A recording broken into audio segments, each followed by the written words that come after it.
जय श्री कृष्णा, राधे राधे। आज मैं बहुत ही सुंदर तुलसी गीत लेके आई हूँ। तुलसी मेहंदी गीत है, तो बहुत ही सुंदर तुलसी मेहंदी गीत है। आप लोग पूरा ज़रूर सुनना, बहुत ही सुंदर है।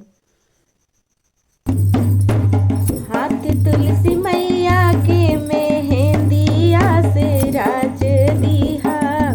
हाथ तुलसी मैया के मेहंदिया से राज दिहा। मेहंदिया से राज दिहा। मेहंदिया से राज दिहा।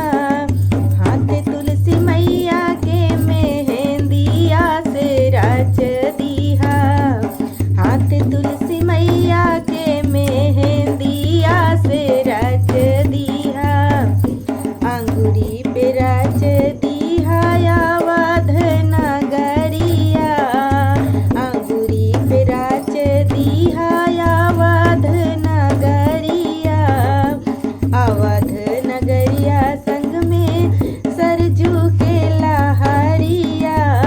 अवध नगरिया संगवा सरजू के लहरिया।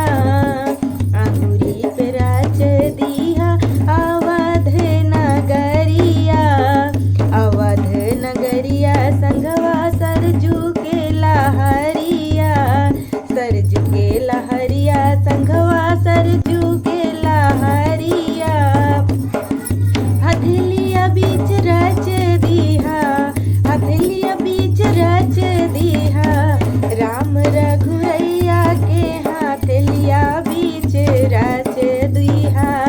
राम रघुरैया के हथेलिया बीच रच दिहा। हाथ तुलसी मैया के मेहंदिया से रच दिहा। हाथ तुलसी मैया के मेहंदिया से रच दिहा। अंगूरी पे रच दियो गोकुल नगरिया। अंगूरी पे रच दियो गोकुला नगरिया। गोकुला नगरिया संगवा में रच दिहा सरजू के लहरिया।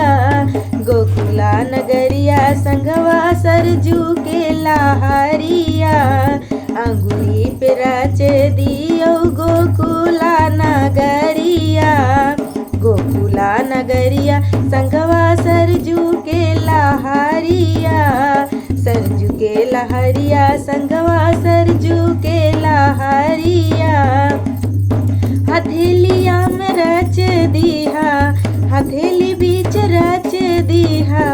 कुंवर कन्हैया के हथेलिया बीच रच दिहा। कुंवर कन्हैया के हथेलिया बीच रच दिहा। हाथ तुलसी मैया के हथेलिया बीच रच दिहा। हाथ तुलसी